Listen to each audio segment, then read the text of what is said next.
You're watching Channel 60, Lawndale's community cable television for the South Bay.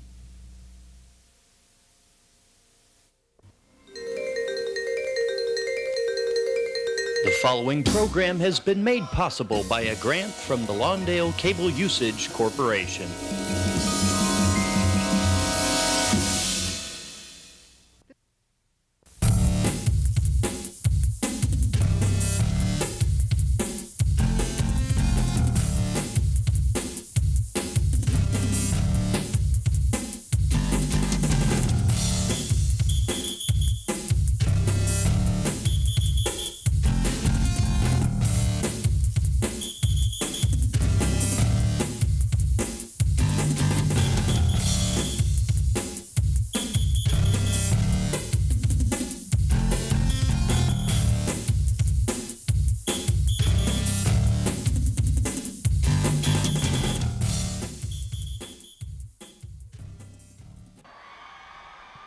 Good evening, fans, and welcome to the Bay League Game of the Week, the annual rivalry between the Leuzinger Olympians and the Hawthorne Cougars. And, folks, we're here tonight at Halcap Field for what promises to be a very exciting game and a game that is eagerly anticipated annually. I'm Rufus Washington for Channel 60 Sports, along with my colleague Dan Simeon.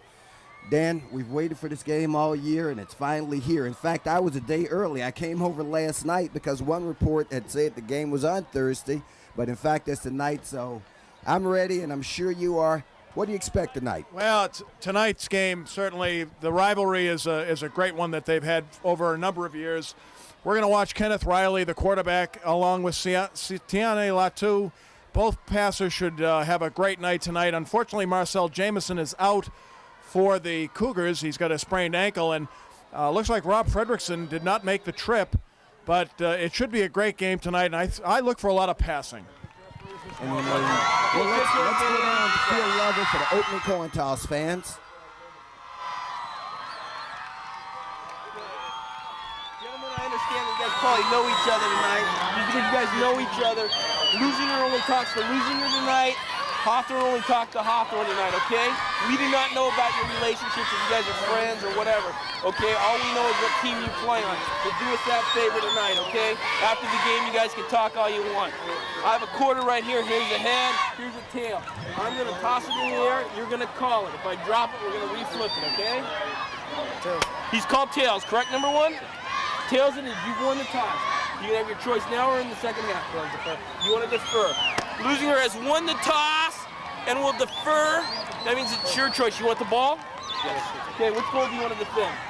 Put your back to the goal you want to defend. Okay. Hawthorne will receive at the clock. Okay, shake hands. Oh, shit. Football and bring it out to them, guys. Well, fans, there you saw it, and in a bit of gamesmanship, Leuzinger actually won the toss, Dan. However, deferred making the choice on what to do with it, gave it to Hawthorne. Hawthorne has elected to receive. And secondly, more than the captains, I guess it was all their seniors that Leuzinger brought out on the field. And I don't know if that was intended to be a bit of intimidation, but the gamesmanship has already started. Absolutely. Again, both these teams have been looking forward to this game all season long. Certainly the emotion is heightened this week. But again, it's interesting as we see that Leuzinger won the toss but elected to defend. So they want the defense on the field first.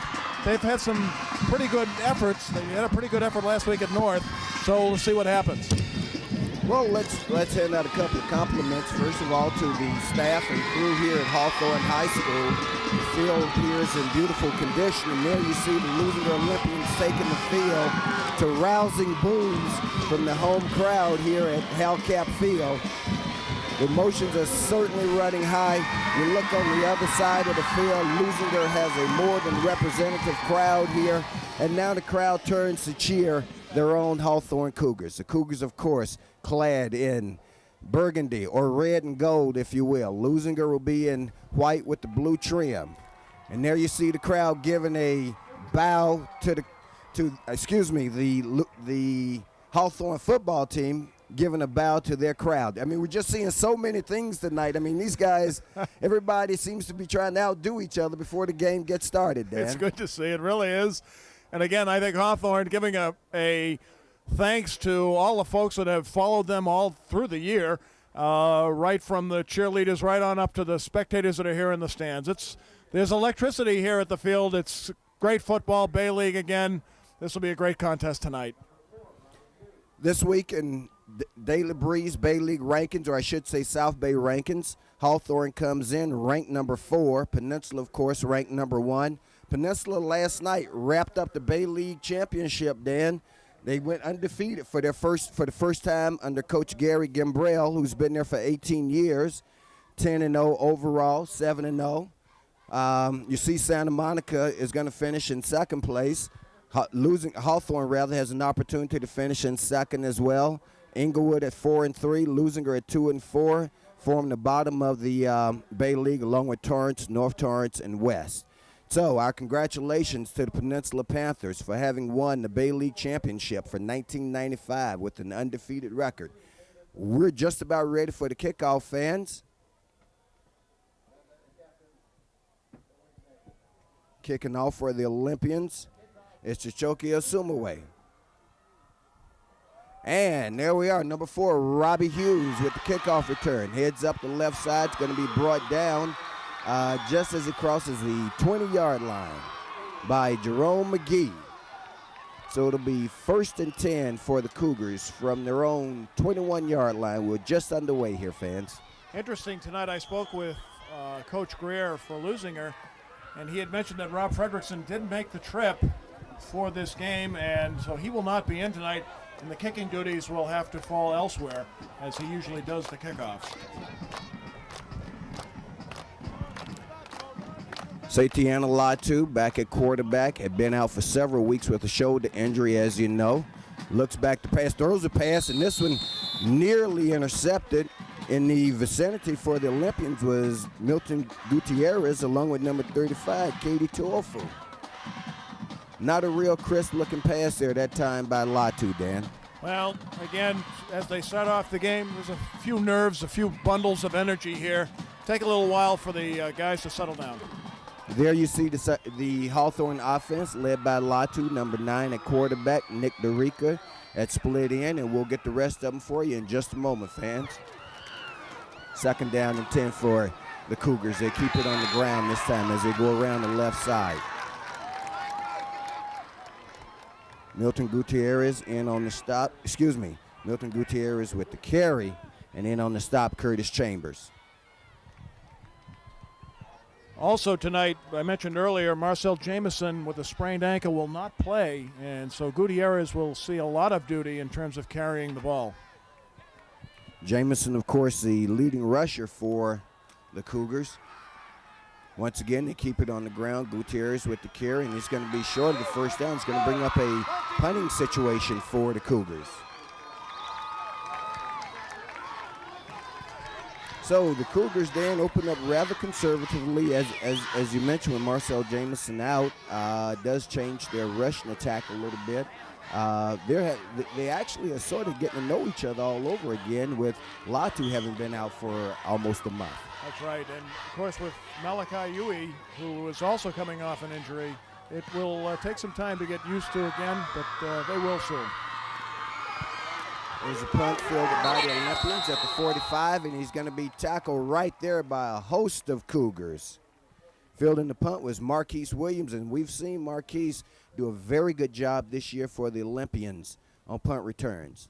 So they'll get it for the first time tonight. Fans, we've got 10:15 left in the first quarter, and Leuzinger gets to go on offense now.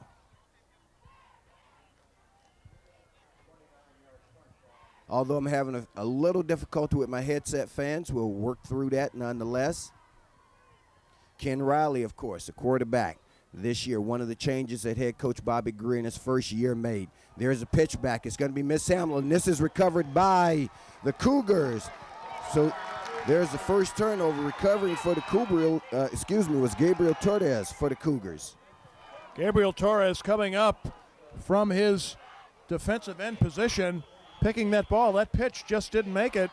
there was actually it just fell off the fingertips, and Torres quickly snaps up the ball. Here you see it. The pitch never was clean at all, and Torres just pounced on it.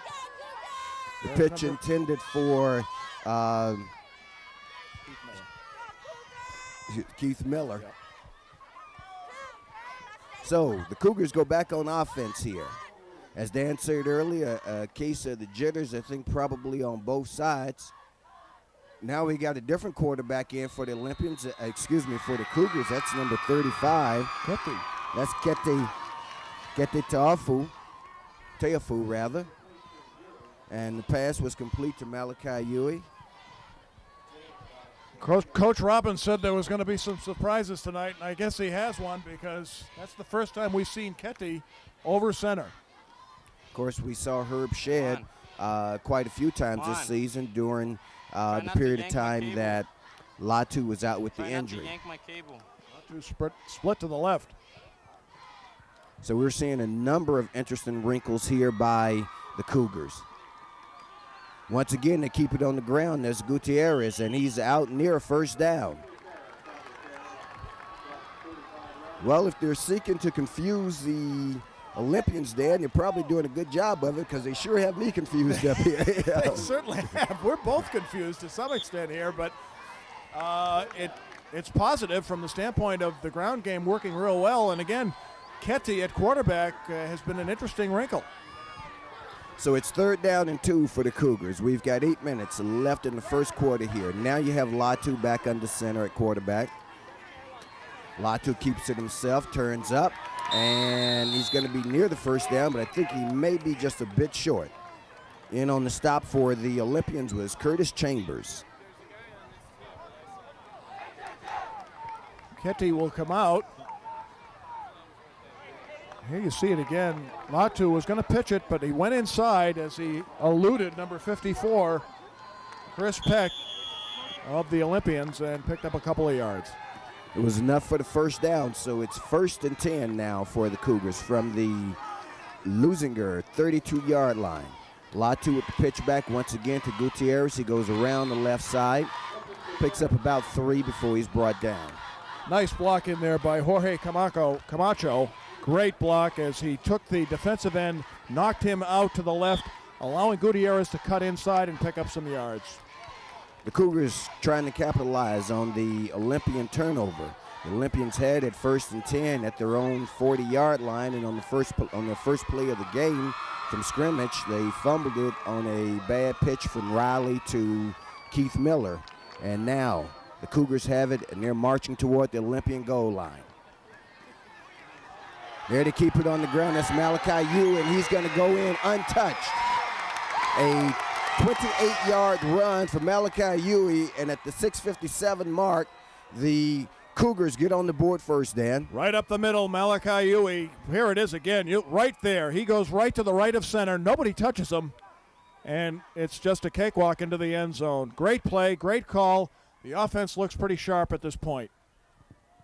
And Huey, of course, on the season, has had 41 carries for 347 yards coming into tonight's game. An 8.5 yard per carry average. Kick is up, and it's good. So Hawthorne goes on top by a score of 7-0. The turnover comes back to hurt Leuzinger, Dan. Absolutely, and that's unfortunately has been somewhat of the story for Leuzinger. Last week, of course, they had those 2 key turnovers against North, which we saw. Malachi Huey, again, great carry. He's a senior, 5'10", 180. He's played some great football for Hawthorne and scores a touchdown, and Hawthorne's on the board first. While we've got a moment, let's give you the results of some action last night around the South Bay. First of all, Peninsula beat Santa Monica by a score of 35-6. As we said, capping off an undefeated regular season for the Panthers. We told that Rashad Bartholomew for the Panthers rushed for 137 yards and 2 touchdowns. Inglewood won big over North Torrance by a score of 46-3. And Torrance lost to West last night. Torrance defeated West by a score of 21-13.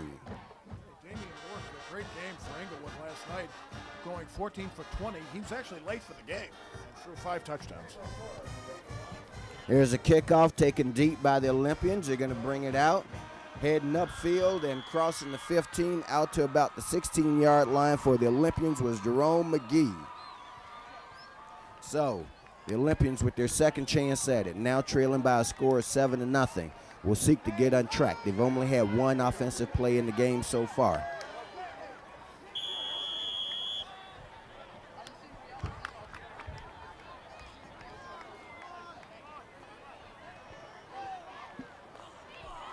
They come back with Riley under center. Kenneth Riley, the junior, as we mentioned, who replaced Rob Fredrickson early in the year. They keep it on the ground. With the carry for the Olympians, number 32, and of course that's Bruce Sewer.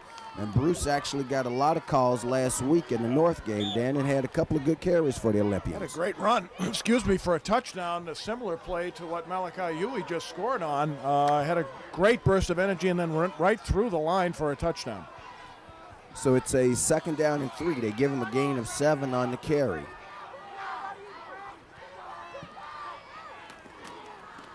They give it to Bruce Sewer again. He picks up the 1st down and is finally brought down on a good ankle tackle by the defender for the Olympians. For the Cougars. Bruce Sewer was following his lead block, Troy McMillan, number 60. It's Troy's last game. He's one of the captains. As we see here, Bruce Sewer, 5'11". He's a senior for the Olympians. He's had a great season. He plays a lot of defense, and we've called his name a number of times at that linebacker position. 1st and 10 for the Olympians. Ball spotted just across the 30-yard line. This time they give it off to Keith Miller, and he goes around the right side. He's going to pick up about 4 on the carry. And, of course, a part of the Olympian running attack, and the reason it goes to the right side is because they're running behind Keith's brother, big number 55, Jason Miller. That's it. The Miller brothers again, and we saw Keith last week. You thought he had a separated shoulder. We both did. But his dad actually told us that he was ready to play, and he sure was. Well, it's good to see him back. Let's take a look at the Leuzinger offense, led by Ken Riley in the backfield. Miller, we know that Fredrickson is out of tonight's game. Bruce Sewer, number 32, is actually in there. Jerome McGee and Williams at the receivers, along with Curtis Chambers. Riley back to pass, looking for Marquise Williams, and it's incomplete. Nearly picked off by Randy Tucker. Kenneth Riley has a great arm. Speaking with Coach Greer, and he agreed, and Riley will be back next year. He has really got a great arm. Unfortunately, let that one fly a little bit. But Randy Tucker, a senior tonight, playing his last regular season game for the Cougars, 6'1", 180 pounds. And for all you fans, let's let you know early that Channel 60 Sports intends to follow the Cougars through the playoff run. As far as they go, we'll be there, all the way up to and including the championship if they make it that far, which we certainly hope that they will. Bruce Sewer with the carry again, going around the right side. It's going to be pushed back, but his forward progress took him close to a 1st down, but looks like he may be about a yard short. And on the stop for the Cougars was Kete Tuafu. Kitty plays quarterback and outside linebacker. Interesting combination. Certainly Here you is. see more of the Leuzinger offense. This is the line, Jeter, Peck, Petch, Stone, McMillan, and Jason Miller, number 55, as we mentioned, who was converted from the defensive side of the ball to the offensive side due to the transfer of one of their players. Fortunately, they're all seniors, all great players. Coach Greer is going to have to come up with some linemen next year, which he will.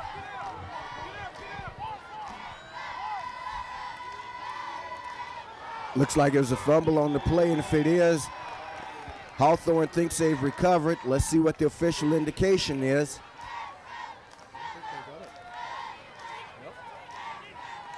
And the Cougars have recovered. That's Hawthorne's 2nd fumble recovery and the 2nd turnover for the Olympians here in the 1st quarter, Dan.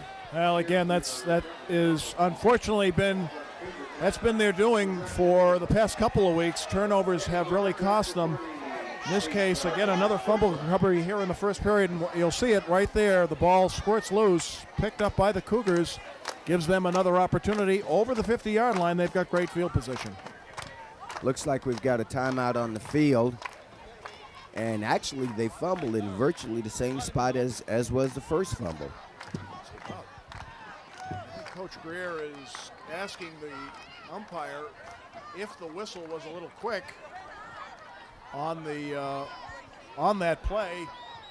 But unfortunately for the Olympians, the ball will go to the Cougars. And the Cougars have great field position.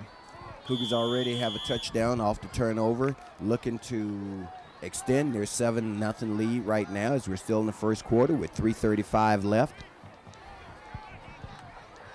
Unfortunate set of breaks for the Olympians here in the early going. Latu keeping it on the ground. Huey picking up good yardage. Picks up about 9 on the carry. And that was going to be one of the challenges tonight, Dan, for the Leuzinger defensive line, was to stop the running game of Hawthorne, and right now they're having some difficulty with it. Well, it certainly is, and again, they're going inside, certainly with Jamison. Jamison is a great lateral runner, but they're concentrating inside so far.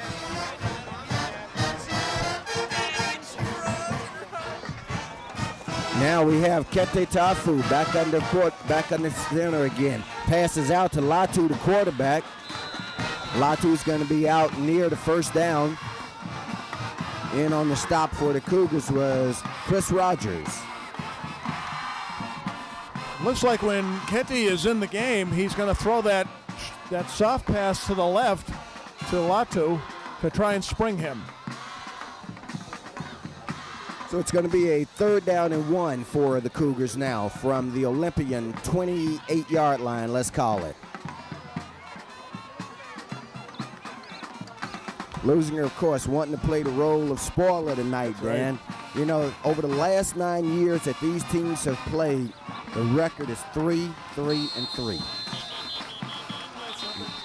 I think we may have a delay of game. 3-3-3. I think that's only right.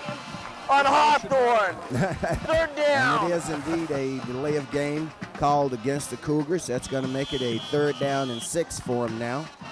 Gives the Olympian defense a bit of a breather and actually a chance to hold here. So the Olympians needing a big 3rd down defensive play here to try to get the ball back once again for their offense. Cougars send a man in motion. They blitz and they come up with the sack. So it's going to be 4th and 6 now for Hawthorne. David Covarubo, a great play by David on the blitz. Comes in from his inside linebacker position, grabs Latu, doesn't allow him. It looked like he was going to run that, Roof. It looks like Latu was going to run it. We're going to see it on the replay here. As Simeon just really didn't have an option. Watch here, and he's just grabbed right there. And there's number 33. Excellent defensive play by the Olympians. And Hawthorne's going for it on 4th and 6. They keep it on the ground. They give it to Huey. They had him stopped initially. Let's see. Looks like from where the officials are coming in, they stopped him. So the Leuzinger defense comes up with the big 4th down play. Let's go to the replay, fans. Chris Peck again came in, or Chris Petch, I'm sorry. Great play. He stopped Huey on that play because Huey he had some motor. He had some moves to go, but Petch came in and stopped him short of the 1st down. And we've got an injured Olympian down on the field.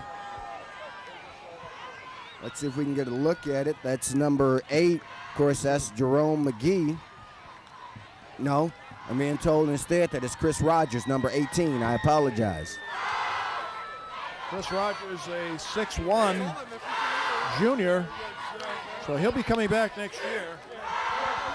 There you see Chris on your screen.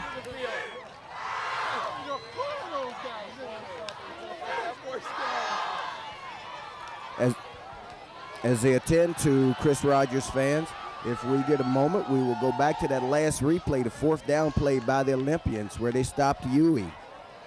Here's part of the crowd. Great crowd here. This team, as they always are, and it's good to see that young man get up. Chris Rogers. May have been the wind knocked out of him. So it's going to be 1st and 10 for the Olympians from the 30-yard line. We've got just under a minute left in the first quarter. Leuzinger trailing by a score of 7-0.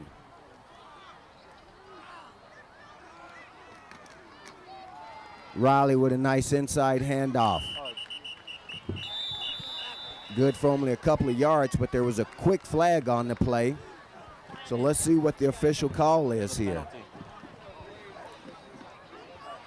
Normally from that position, it's a holding against one of the offensive linemen.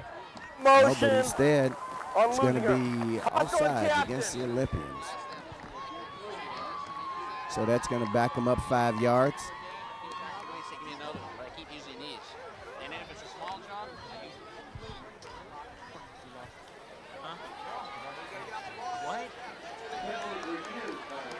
Penalty declined by the Cougars.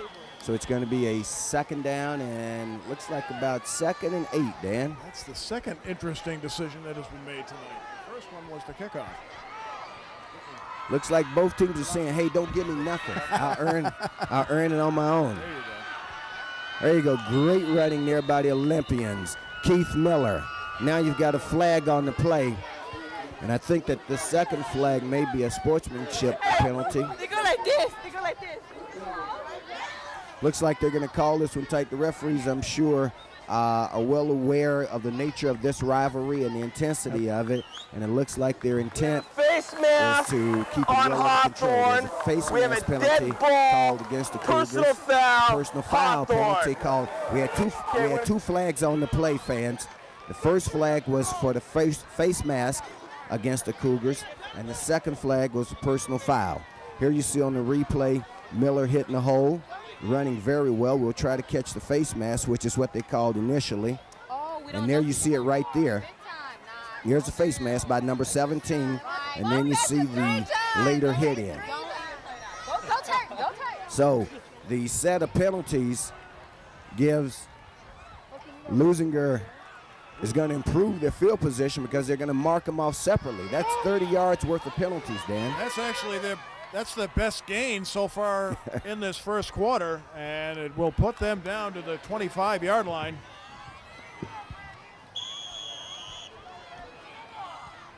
So from the vicinity of the 35-yard line, or 25-yard line actually, it's 1st and 10 for the Olympians. Keith Miller with the carry, the stop made by Afe Fanua. Afe Fanua, 5'10", 205. He's a junior. And there we have the end of the first quarter, fans. And after one quarter, the Leuzinger Olympians here visiting at Hellcat Field at Hawthorne High School trail the Cougars by a score of 7-0. But the Olympians have the ball and they're on the march. It's a great night for football, Roof. There's the Cougar trying to get everybody pepped up for the game, and I don't think he's going to have to do too hard. Everybody already is. It was a good first quarter. Again, unfortunately, Leuzinger had 2 turnovers. One was costly. It was the touchdown came right after that. The second one basically in the same position on the field. But fortunately, their defense held and was able to get the ball back. But again, Leuzinger is going to have to pick up the offense a bit. Again, they were sluggish last week against North. They're going to have to move the ball a little better because the defense is on the field for a long time. It's going to be rough near that fourth quarter. That certainly is true, Dan. And as we said before, this game is being coached against the book and played against the book. So Dan and I are both challenged tonight to give you a nice, clean, crisp presentation. Ken Riley under center. Hands it off to Miller. Miller heads up, crosses the 20, crosses the 15, finally brought down inside the 15 by Nathaniel Harrison IV. Nathaniel Harrison just saved a touchdown. If we replay this one, watch it. Miller just going right through a great hole. Miller saved a touchdown. Of course, number 3, Herb Shedd, was back there, but this year maybe not. Miller really had a full head of steam. And there you saw him running right behind his brother, who actually took out 2 of the Cougar defenders. Miller, of course, is a sophomore, and the Olympians are looking forward to having him back for a couple of more years. Since this is high school, there's no such thing as leaving early. Here they keep it on the ground once again. On the carry for the Olympians that time was Joki Asumaway. Stop made by David Salunga for the Cougars. What a hit David Salunga made. Watch, you'll see here on the replay. Boom! Oh, I think my ribs hurt now on that one. Great hit. You could definitely feel that one up here. We've just started second quarter action, fans. It's going to be 2nd down and 7 for the Cougars. They're down at about the 11-yard line. This time they give it to Miller. Miller with a good carry takes it down near the 5. Stop made once again by Salunga.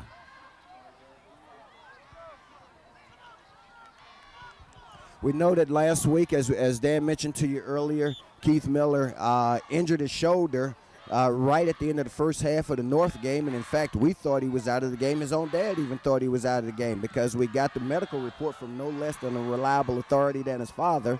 But in fact, Miller was able to come back. The shoulder wasn't injured, and we're certainly glad to see that. None of us, regardless of what team we're covering, want to see any of these young kids injured, Dan. No, sir. No way. So it's a 3rd down and 3 for the Olympians. They give it to Miller once again. He's going wide left, needs to turn it up, goes over the top. It's going to be a touchdown for the Olympians. DeJuan Scott had a nice block, and he just jumped over DeJuan's back to score that touchdown. Great play by the Olympians as they did student body left.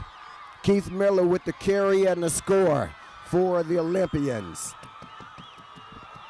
at the 9:57 mark, and that, of course, draws a chorus of boos from the Hawthorne crowd that's assembled here. Chris Petch with the kick, and it's blocked. Not quite sure. So it's blocked by Herb Shedd for the Cougars rather. Now that leaves the score at 7-6 in favor of the Cougars. Boy, Herb Shedd, we've called him a number of times this year. Watch this again. Well, this is the touchdown by Miller as he goes to the left. Watch this block by number 3. A great block by number 3, DeJuan Scott, and then the hurdle by Keith Miller for the touchdown. This kid is going to be a great one. We're going to see him for 2 more years. There it is now, again. From another angle, you see Miller heading to the left, makes the decision to go airborne. All right. He goes over the top. Good play. That's the Olympians. Nice to see again. They had some great execution. The game, it's back to now to It's a 1-point ball game. Chris Petch was unsuccessful with the point after attempt. Petch also handles the kickoff duties. Back to receive for Hawthorne is number 4, Robbie Hughes. And it looks like Randy Tucker, number 8, is back there with him.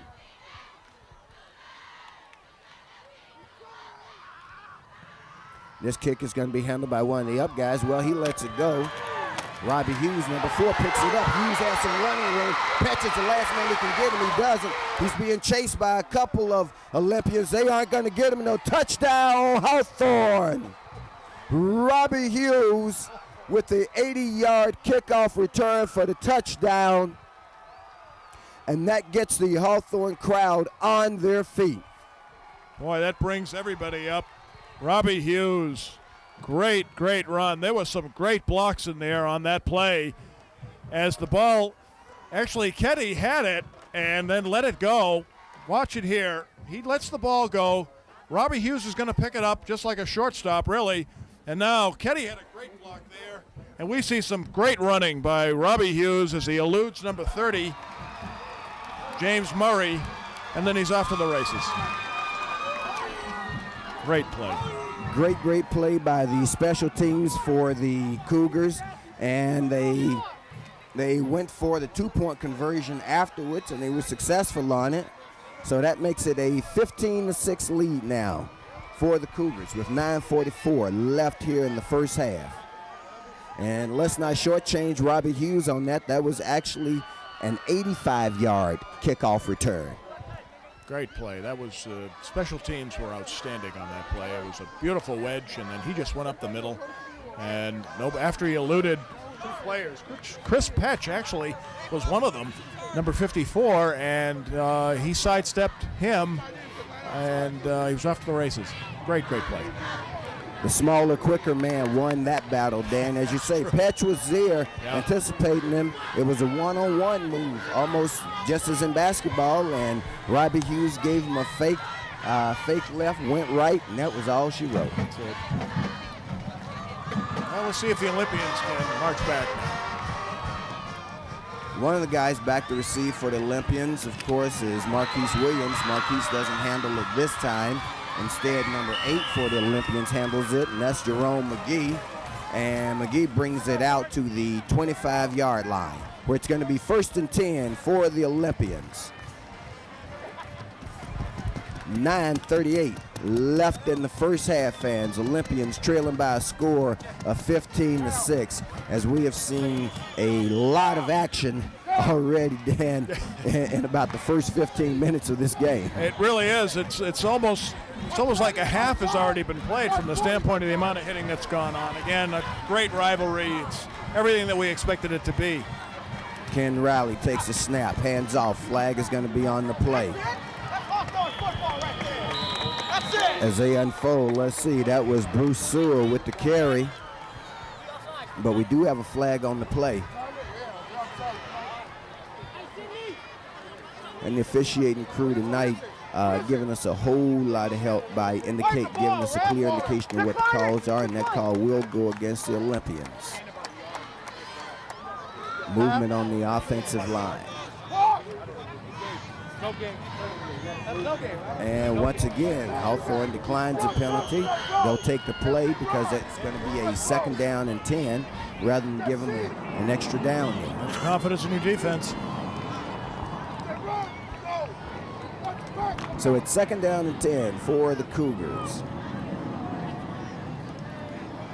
Bruce Sewell in the backfield along with Keith Miller. Ken Riley, of course, the quarterback. This time, Riley fakes. Riley drops back to pass. Hits his intended receiver, who's DeJuan Scott, and Scott just flat dropped that one on him, Dan. Well, DeJuan Scott had a step on, I believe it was Randy Tucker, and I tell you, that pass was a nice pass, and unfortunately he couldn't hold on to it, because if he did, that would have been a touchdown, or it would have been very, very close to be one. Here we're going to see on the replay Riley's pass. That is Randy Tucker covering. And as you say, Dan, hit him right in the hands at about the 40-yard line. Would have given the Olympians great field position here. Olympians have shown, as they did on their last drive, that they can move the ball against the Cougars.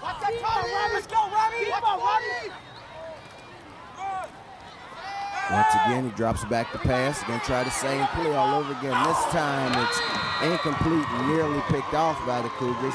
That pass was intended for Jerome McGee. Back defending for the Cougars was Herb Shedd. Well, again, we certainly know that Kenneth Riley has a great arm. Unfortunately, that pass was really thrown out in middle of center field. Shedd almost had that, and you got to be careful at this point with turnovers. They've already had 2. 8:41 left in the first half here. Hawthorne leading by a score of 15-6. Leuzinger having to punt here. Here's a kick taken by Nathaniel Harrison, the 4th, and he's going to be brought down by number 33 for the Olympians, David Covarubio.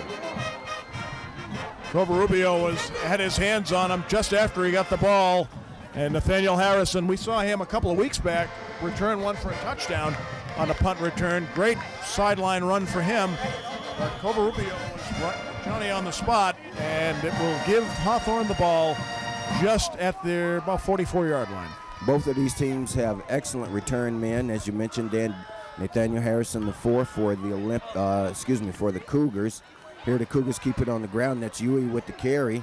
He's juking and moving. He's got some running room. He's heading around the right side, and he picks up the first down and then some as he crosses midfield and gets down across the 45, down about the 44-yard line of the Olympians. On the replay, watch the block here by Gutierrez there on number 11. Great block there, allows Huey to cut inside, and now he's going to start juking to pick up some great yards. But again, one of the keys on that play, Milton Gutierrez, the block on number 11, Eddie Wright. Simeon Latu back at quarterback. Now we have a stoppage of play.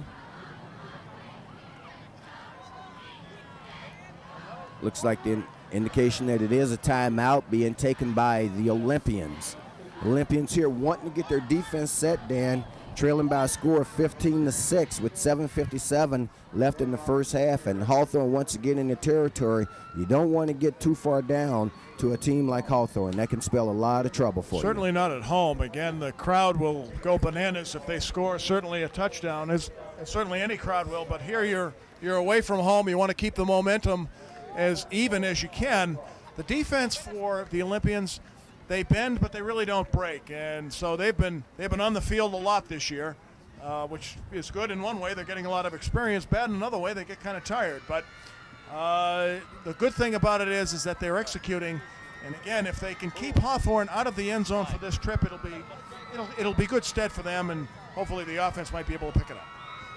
Well, it's been a great season here, Dan, on Channel 60 Sports, and we've seen a lot of just excellent prep football. We've seen a number of outstanding players over the season, both for the two teams that we covered, Leuzinger and Hawthorne, as well as the teams that they've played.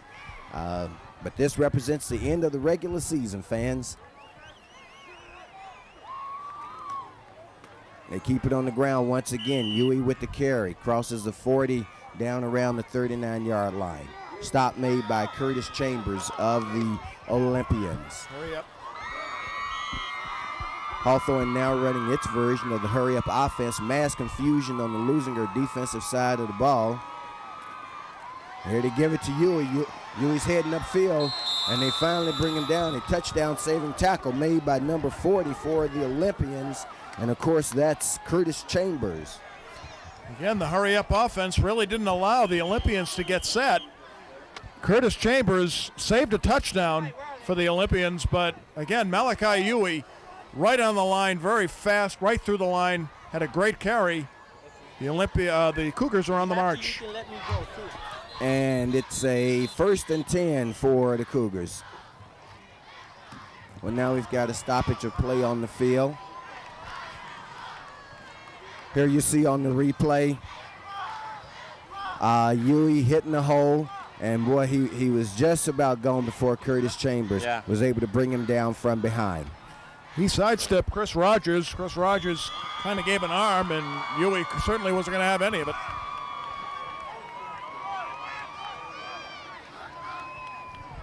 So Hawthorne on the move. They're down at the Leuzinger 20-yard line.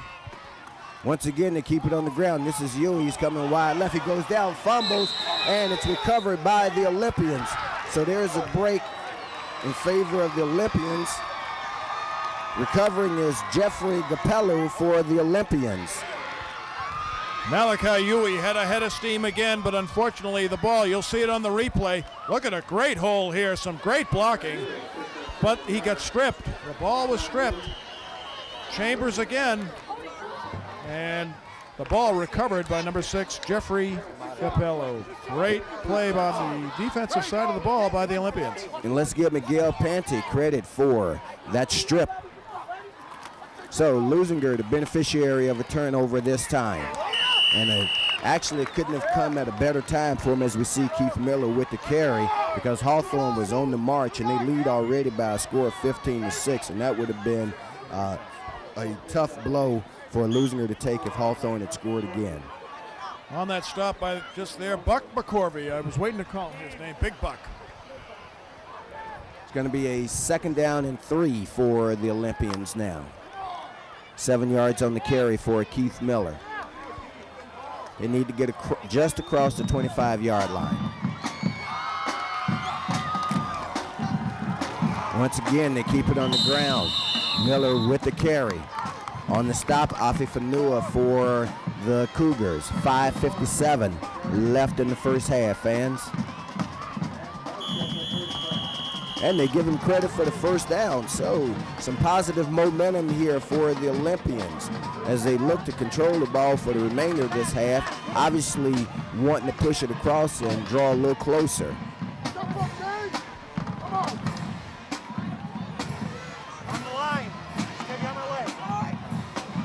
This time they come with a slot to the right, man in the slot to the right side. That's Marquise Williams. Now he goes in motion. They give it to Miller. Miller goes straight up the gut, and he's going to pick up about 6 yards on that carry. Good running by Keith Miller, their leading rusher. A head-on hit there as he ran into Buck McCorvey. Big Buck. Watch this as you'll see it on the replay. The handoff, great block right there as it springs Miller, and then boom. Great hit. McCorvey had him in the hand, but I'll tell you, this kid, Keith Miller, is going to be a great, great ball player. And doing an excellent job of protecting the ball as the Cougar defenders were reaching for it. Miller's the deep man. Once again, Marquise Williams goes in motion. Once again, they give it to Miller. Miller's going to be near the first down once again.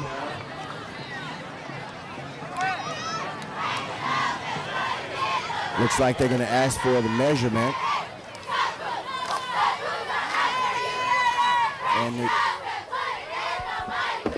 So it looks like one of the things that the Olympian offense is seeking to do, Dan, is to get Keith Miller untracked as with any good running back. And let's look at the Hawthorne defense here for a second. Buck McCorvey, Katie Tuafu, Sidney Lemieux, Malachi Uwe, Nathaniel Harrison IV, and Gregory Toombs. Your linebackers and defensive backs. Robbie Hughes, number 4, is also out there at safety.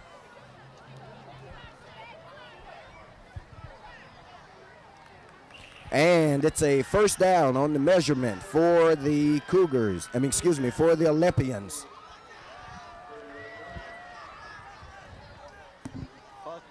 So it's a 1st and 10 for the Olympians at the 37-yard line.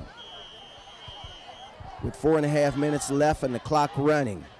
Cougars right now leading by a score of 15-6. But a lot of the Olympian faithful made the very short road trip there, and this has to be one of the shortest road trips for any two teams playing around here. You can walk to the game.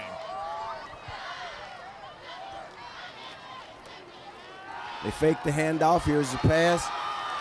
And he just overthrows his intended receiver, number 83, Rashawn Cook. They're working that left side of the field an awful lot. Double coverage there, Herb Shedd and Malachi Uwe on the coverage. We've called Rashawn Cook a number of times. Again, great arm by quarterback Riley, but got to be careful on some of those throws, especially double coverage. See Keith Miller going off the field for the Olympians. Now in the backfield is Bruce Sua along with Joki Asumaway. And they hand it off to Asumaway. Asumaway hits a hole, picks up a couple of yards before he's finally brought down by the defense led by Buck McCorvey. Big Buck. Buck will be back next year. He's a junior. Buck McCorvey, 6'1", 220. And you're right, Dan. Buck McCorvey is an outstanding defensive player for the Cougars, and we've called his name on several occasions this year. We sure have. And in talking to Coach Robbins, he's a fine kid too, fine young man, and he's got a great future in front of him. Good ball player on defense, and a great hitter. So it's a 3rd down and 6 for the Olympians now. From their own 42-yard line. Here's a pitch back. He's got some running room as he turns it up. There's a first down by Asumaway. Excellent block there by Miller on the play. Yeah. And the Olympians are able to keep the drive alive with a big carry there by Chichoke Asumaway. Watch this on the replay, sir. You go for it. There you see Asumaway with the carry, and you see the blocks being laid there. One, of course, laid by Keith Miller, and that's what being a good team player is all about. Here you've got your leading rusher out there leading the blocking. Once again, you're going to see on the replay, look at Miller there with the block on Nathaniel Harrison, and that springs Asumaway for the big run. So it's a 1st down and 10. Once again, they keep it on the ground. This time they get down across the 40-yard line of Hawthorne before Miller is pushed back, but they're going to give him forward progress down to about the 39-yard line. In on the stop was Sidney Lemieux, and it looks like Buck McCorvey.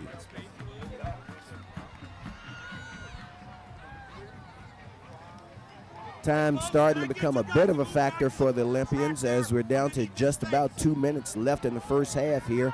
They've still got 39 yards of real estate to negotiate if they want to get in the end zone. Here's the pitch back. Pitch back goes to Asumaway, and they're going to lose, but there's a flag on the play. Looks like it may have been a face mask that's going to be called. But this definitely will be a defensive foul. Looks like that's going to be on Jonathan Rodriguez. It is a face mask, and it is going against the Cougars. That's tough. There you see Chichoke Asumaway. Chichoke, sorry, sir. 5'11" sophomore. He'll be back. On the replay, as he's going out to his right, Rodriguez actually had him and held him up. Unfortunately, just got the hand on the face mask. There you see the pitch, and you're going to see Asumaway head upfield. I believe we'll get an opportunity to see the face mask here. Well, I couldn't quite see it then, but there it was there, and the referee saw it right away and threw the flag. Now we've got a timeout on the field with 1:54 left in the first half, and the Olympians are on the move. Hawthorne leading by a score of 15-6 over the visiting Leuzinger Olympians, their arch rival. And as we told you before, over a 9-year span, these teams have played to a 3-3-3 record. As always, it's fun to be here at Hawthorne High School at Hellcat Field, being ably assisted by the folks here, and Dan will tell you a little bit about that. A sad note for tonight's game, actually.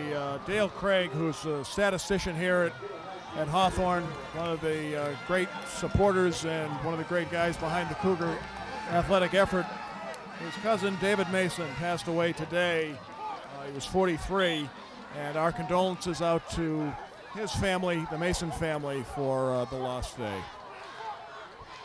So it's a 1st and 10 for the Olympians from the Cougar 30-yard line. Riley fakes the handoff. Riley steps up. He's under pursuit. He's going to make a choice. He finally gets it away, and it's dropped on him, but we've got another flag on the play. The pass was to Jerome McGee. McGee dropped it, but there is a flag on the play, and let's see what this flag's going to be. McCorvey's indicating that it's against the Olympians, but we'll see what the ref has to say about it. There's a clip being called, and it is indeed against the Olympians, so that's going to back them up. Should be 15 yards on clipping penalty. Well, as Riley was rolling out to his left, as you'll see on the replay, he's rolling out to the left, and of course, what we've got now is, and that was a great hit right there by number 31, but again, great fake. You see Riley, but the clip was actually earlier, and right there, as he threw the ball, and that's a tough deal when you're starting to go one way and then moving to the other side. That's bound to happen. And indeed, you did see the clip right there at the very end of that play. So it's going to be a 1st and 25 now for the Olympians. They're at the 45-yard line of the Cougars. They need to get down to about the 20. Riley dropping back to pass. Riley stepping up. Riley's going to be sacked. Riley is sacked back in his own territory there. A number of Cougars in on that, including a name that we know all too well, Lawndale Maymont. The Maymonts, we know them very well. And we've got number 44 who's limping off. Here on the replay, you'll see it. Linebackers coming in. Watch number 55, Lawndale Maymont. So he comes in and grabs the quarterback. Miller was there, but unfortunately, there was just too many people. We've got an injury, number 44, that's Alfie Fanua, 5'10", 205. He's a junior, a linebacker, hard hitter, and it looks like his ankle, and hopefully he'll come back. And we've seen Fanua quite a few times this year. Excellent defensive player for the Cougars, and a loss that they could certainly ill afford. Coming in for, well, actually now what we've got, I believe number 22 is going to come in for him. That's Jeremy Diaz, as they're attending to Alfie's right ankle. We're seeing the replay. Watch this as everybody comes in. Look at Fanua, and there's Fanua, and then right there, see his right leg as he's going down, as again, a ton of beef was falling on that ankle, and a couple of tendons may have stretched on that one. 2nd and a mile for the Olympians. Pass over the middle, incomplete. Pass intended for Jerome McGee. It's going to bring up a 3rd down. It's 3rd and 31 now for the Olympians. We've got a minute and a half left here in the 2nd quarter. The interesting thing about Leuzinger, Ruf, is that they were running the ball so well, and then they just stopped. They've got a mile to go for the 1st down, but I'll tell you, they were having some great runs there. Miller was doing some great movement, and the offensive line seemed to block real well. Almost a sure passing situation here. As you see, it's 3rd down and 31 for him. Here you see a pass out in the flat to Marquise Williams, and I think they're going to pick him up. There you see the hit on the sideline as they drive him out of bounds.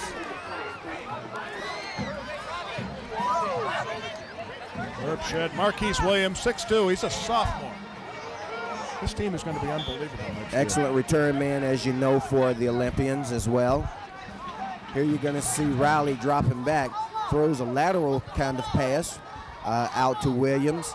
Williams there gets it, turns up, but with 3rd and 31, the defense was more than prepared for that play. Now that was way out of bounds there. You could have got a flag on that, as we saw in the replay.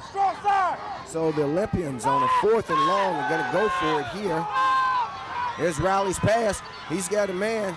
It's up in there and knocked down by Herb Shedd. Pass was intended for number 3, DeJuan Scott. So the Cougars are going to take over on downs. DeJuan Scott, watch. He's a 5'10" senior wide receiver running under that ball. As what happened is, you see on the replay here, Riley dropping back, deep drop. He's going to throw that ball. He's got a major league arm. You see it there. And DeJuan Scott is going to run under it, but who's there but Herb Shedd, 5'7", 165, and he plays like he's 6'7". Great play. And DeJuan Scott turns into a defender instead of a receiver on that play, and actually may have been well served to have that ball intercepted. Milton Gutierrez with the carry. Gutierrez brought down by Asumaway. Hawthorne running a counter play that time. Leuzinger defense more than prepared for it. What the Olympians are looking to do here, as we have a timeout being taken on the field, timeout being taken by Hawthorne. There you see Asumaway on your screen, on your television, I should say. Asumaway having made the last tackle. And while we've got a moment here, fans, during the timeout, let's take a station break on Lawndale's Community Cable Channel 60.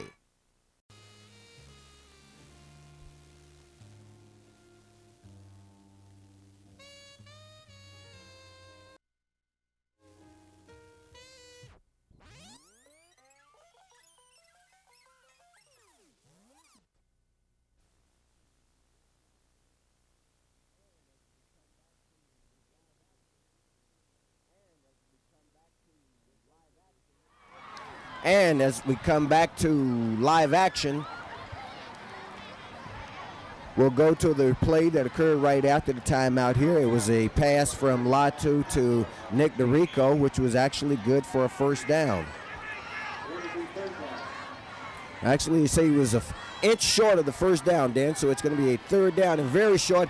His intended receiver fell down and still nearly made the catch. That, in fact, was Latu, the receiver, and he stuck a paw up there, Dan, and almost brought that one down, sitting on his bottom on the field there. Well, again, some more wrinkles to the offense. As we'll see here, Herb Shedd, the quarterback, we've seen a couple tonight coming in, and Latu, watch it here. We'll watch this pass, and he's down on his knees, tips it. That could have been an interception. Luckily for the Cougars, it wasn't, but you've got to be careful. So it's going to be a 4th and 1 now for the Cougars. They keep it on the ground. Huey picks up the first down. Huey got some room. He turns up. They're going to have to catch him soon, and they finally do, but not until he gets down near the 10-yard line. A 40-yard run by Malachi Huey. Huey, 5'10", 180 pounds, and boy, again, another burst of energy as he goes through the line. And that's his second big run tonight for Huey. Here you're going to see on the replay the handoff to Huey. He just goes straight up the middle. Young man has great moves once he gets out in the open. And now we're back to live action. And there you see a touchdown. Touchdown to Robbie Hughes. Leuzinger gives up a touchdown here with 37 seconds left in the first half. Makes a score 21-6 in favor of Hawthorne with an extra point attempt coming up. Looks like they're going to go for, well, they show that they're going to kick, but we'll see. No, instead they're going to pitch back. And there's the carry by number 7, and he's in for the 2-point conversion. That's Gabriel Torres. So everything has gone right here in the first half for Hawthorne, Dan, and they lead by a score 23-6, and they've completely taken the Leuzinger crowd out of this game. They sure have. Again, that quick play by Huey, that's his second one of the night, kind of took some of the starch out of the defense for the Olympians, as he just went to the line, and then a touchdown-saving tackle there by Asumu, but a nice pass by Latu for the touchdown, and the Cougars are starting to run. Makes a score of 23-6 in favor of the Hawthorne Cougars now. Tell you, in the second half, the Olympians will have their work cut out for them, but the first thing they're going to have to do when they go in at the half, Dan, is regroup emotionally. Because there are so many emotions in this game, and when you find yourself trailing by, 17 points now, that can take a lot of starch out of you. All right, here's the kickoff. Looks like it may sail out of bounds, and it does. So that's going to give the Cougars, the Olympians, the ball at the 35-yard line. And let's go back to that touchdown catch, fans.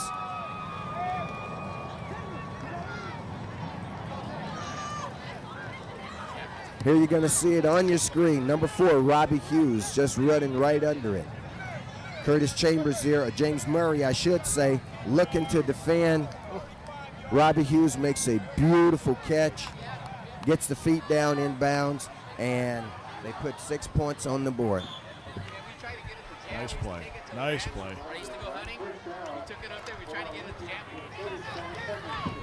So we've got 37 seconds left in the first half here. Let's see how the Olympians play this. Well, they play it wide open. They put it in the air, and it's incomplete.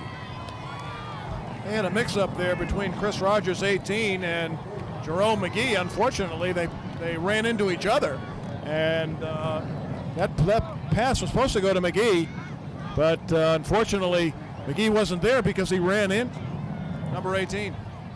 Coach Grill certainly knows his team a lot better than we do, Dan, but they may be well served to just get out of the half here, go in the locker room and regroup. I mean, you don't want to give up a cheap score here this late in the half. Riley once again drops back to pass. Riley steps up in the pocket. Riley keeps it himself. Ball comes loose, but he was already down as he's out near the 40-yard line. That was Jonathan Rodriguez in on the stop for the Cougars. Jonathan Rodriguez came in, grabbing quarterback Riley on that play.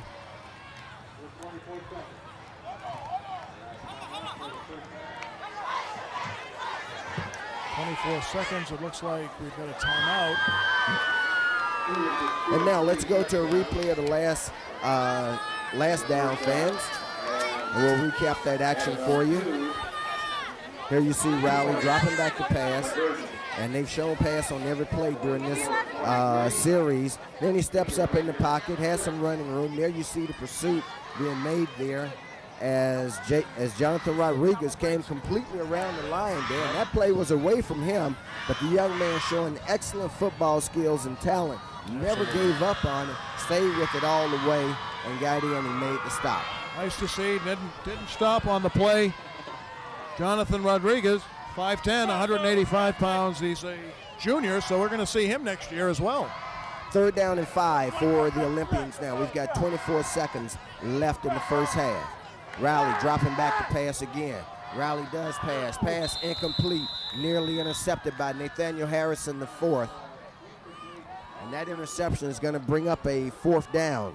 Well, Rashawn Cook was going across the middle, and he was open. As you see here, watch this now as Riley goes back. There's Rashawn Miller, number 83, but he threw it behind him. Now Miller gets that pass. He goes in the seam, and he's got a touchdown. In fact, Rashawn Cook, we should say, on the play. But nonetheless, Dan certainly brought it to you correctly. Here's a 4th down play. Cougars going to punt it away, and it's nearly blocked. In fact, they got a hand on it, but it does get across midfield. It was recovered. Handling it for the Cougars was Sidney Lamoux as he took it and went out of bounds. Jonathan Rodriguez in on the block for the Cougars. And now we've got 12 seconds left here in the first half. Why do I think they're going to air it out? I think you're right, Dan. Of course, the Olympian defenders playing way back off the line of scrimmage, hoping not to let any of the receivers get behind them. There's a pass in the flat, incomplete. That pass intended for Nick DeRico. 8 seconds left here. This has been about the longest 30 or so seconds we've seen in a half this year. A lot of passes, a lot of incompletions, and of course the clock stops after each incompletion. Well, the Cougars have had a couple of quarterbacks here tonight, and Shedd is now in there. You're right, this is the 3rd guy under center for them. Herb Shedd in at the quarterback. Shedd drops back, fakes a handoff to Malachi Huey. Shedd's going to be tied up. Now he gets a loose somehow, and he's got a wide open receiver downfield, and they hit him, and this is going to be a touchdown with no time left on the clock here. Touchdown pass to number 8, Randy Tucker. Boy, and things have just gone all bad tonight for the Olympians, Dan. Can you believe it? With no time left on the clock, get the ball with 12 seconds left in the half, and the Cougars put 6 more points on the board. They had Shedd, they had him wrapped up, and he sidestepped the tacklers and threw an outstanding strike to Robbie Tucker. Just an outstanding, to Randy Tucker, I'm sorry. An outstanding strike. They show kick, they put it up, and it's good. So the Cougars end a high-scoring first half by tacking on the 30th point.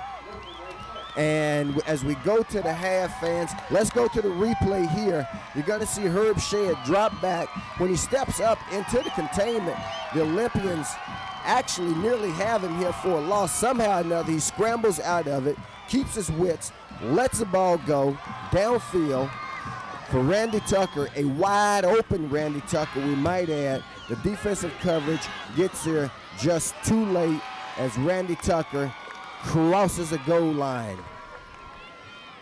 And that's the way the first half will end, fans, with the Hawthorne Cougars leading by a commanding 30-6 here at Hellcat Field in their final game of the regular season. We're gonna let's look at this one more time, fans. I mean, this really could be the play that drives a stake through the hearts of the Olympians. If they had any hope of getting back into this emotionally, they may be too far out of it. Ooh. Yeah, there you see at ground level, Herb Shedd letting it go, hits his downfield receiver, Randy Tucker. No one near him. There you see the Leuzinger defender, number 21, come into the picture there at the end of it. But a day late and a dollar short was a sumo away as Randy Tucker scores a touchdown. Jeffrey Capelli, number 6 for the Olympians, had Shedd in his grasp, but Shedd just juked him and threw the pass. So that'll end the first half, fans, with Hawthorne leading by a score of 30-6. You enjoy the halftime festivities, and we'll be back at the top of the second half on Lawndale's Community Cable Channel 60.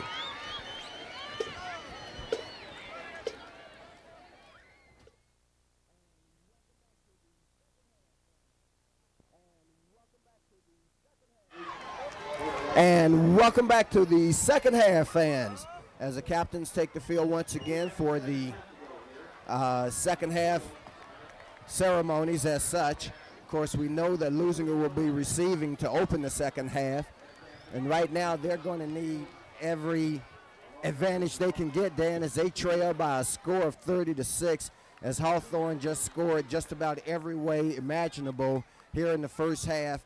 It's taken a lot of the enthusiasm of the Leuzinger crowd out of it, but the Hawthorne crowd is really pumped. It's incredible. Again, Hawthorne with that touchdown right at the end of the half.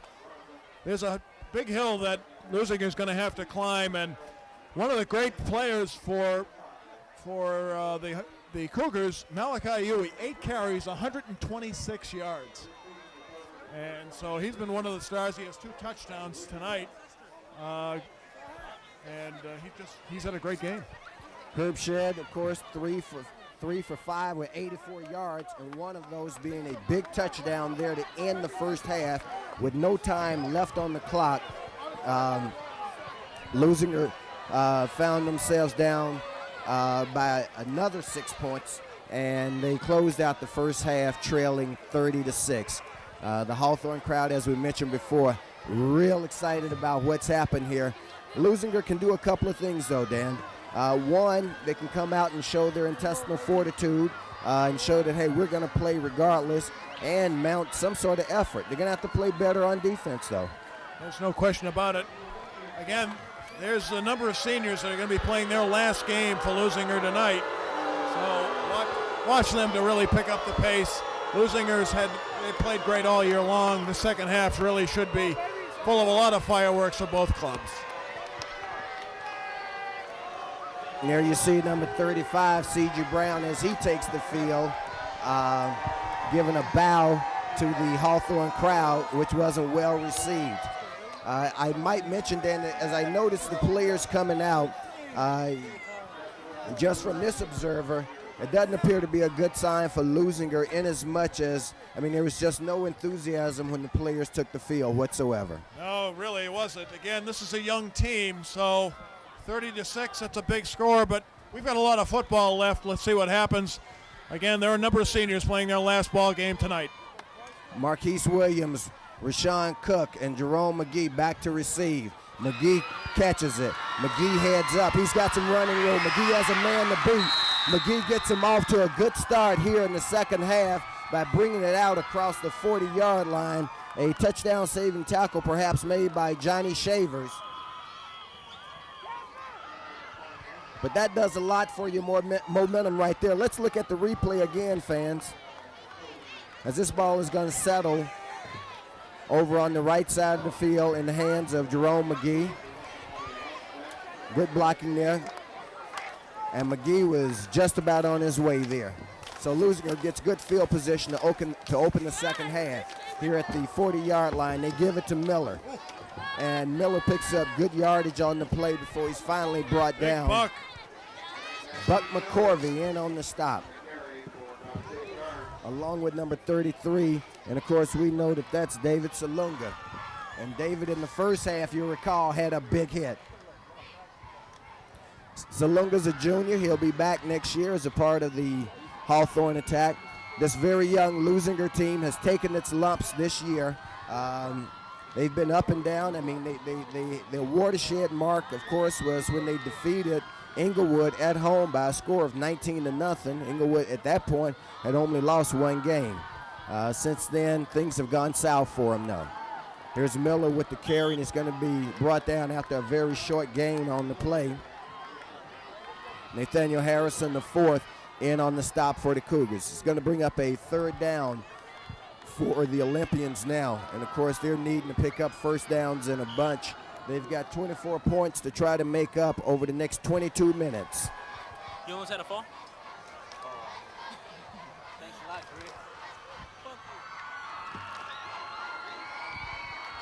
Third down for the Olympians, 3rd and 4. We've just opened second half action, fans. Here's the handoff to Miller. Miller hits the hole. He's getting a push. It's going to be awfully close, but unfortunately, I think he may be just a little bit short, Dan. Well, he was following behind number 53, Sean Stone, as Stone was trying to push forward, trying to get momentum.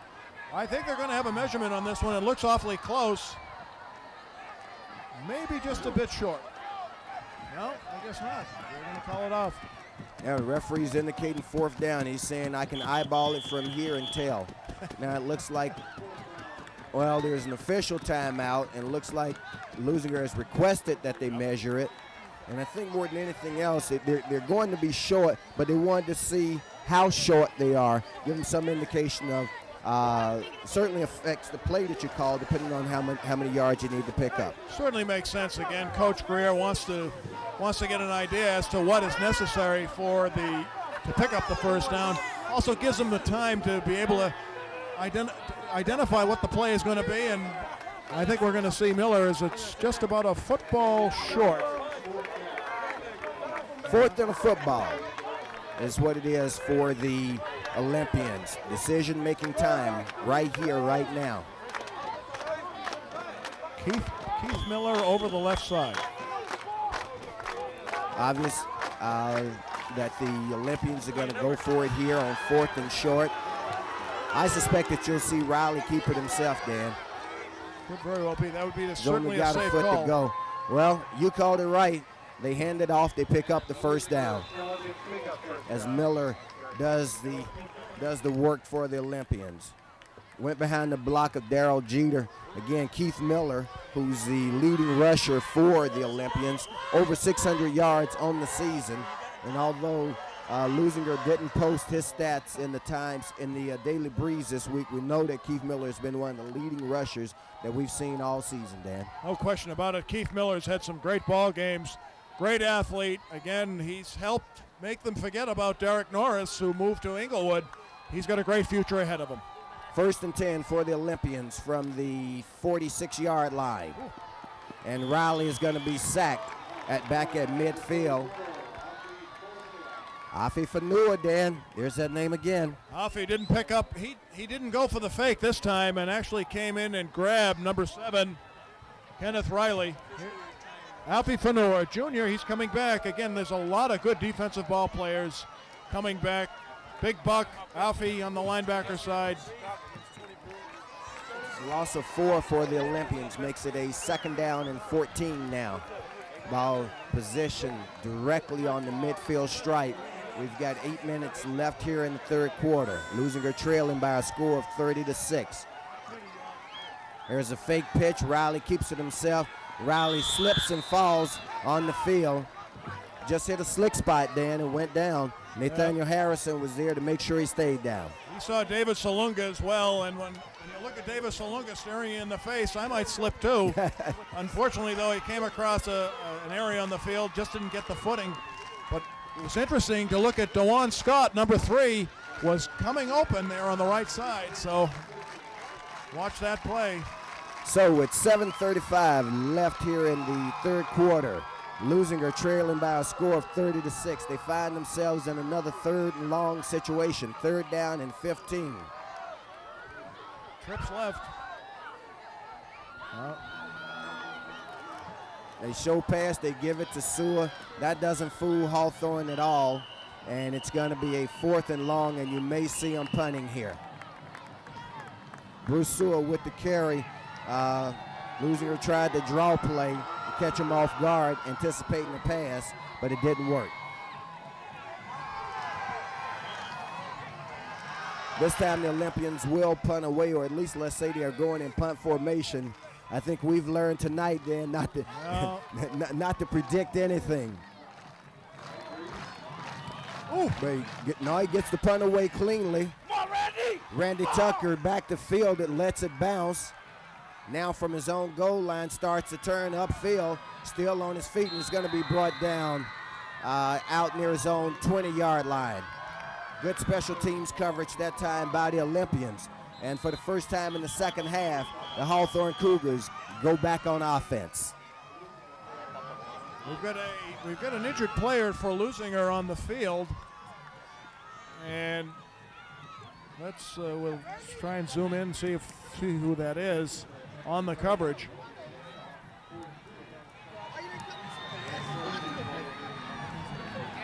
There we see the injured Olympian down, still unable to see who it is exactly. John Ibany, as Coach Greer helps him up. John, big linebacker. There you see John on your television. 6 foot big boy, and this is his last game tonight.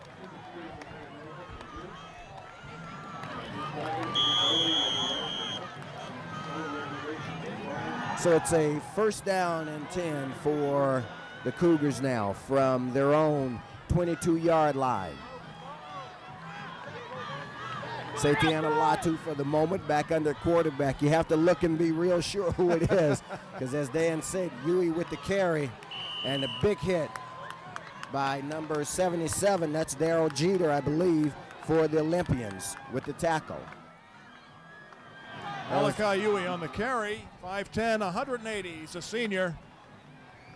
Didn't I tell you to let him run the ball? Coming off the field, grabbing his hip, his left hip. Hopefully that will not be a injury, his left hip. Placed in there by Gutierrez. And Huey was out a couple of games this season, as we know, with the hip injury. So it's a 2nd down and 7. Once again, on the ground.